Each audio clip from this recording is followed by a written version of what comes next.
Is your 8 token just sitting in your Trust wallet, feeling lonely and unloved? Let's get that 8 moving. First, make sure you have enough BNB Smart Chain in your wallet to cover transaction fees.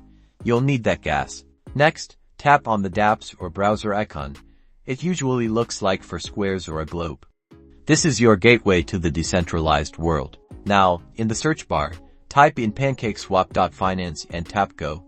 Make sure you're on the official PancakeSwap site. Tap the Connect Wallet button, usually located in the top right corner. Select Trust Wallet from the list of options. Now that your wallet is connected, tap on the Select Accuracy button in the From section. Search for 8 in the token list. If 8 doesn't appear, you might need to manually add the token contract address. You can find the correct contract address from a trusted source like CoinMarketCap or CoinGecko. Select 8 in the From field and then choose the token you want to swap it for in the To field, like BNB.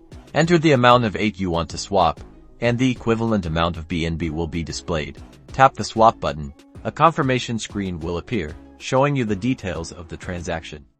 Double-check everything, including the slippage tolerance, and then tap the Confirm Swap button. Trust Wallet will pop up, asking you to confirm the transaction. Review the gas fees, and if you're happy, tap Approve. And that's it. You've successfully swapped your 8 token. You can view the transaction details on the scan. Now go enjoy your newly acquired tokens.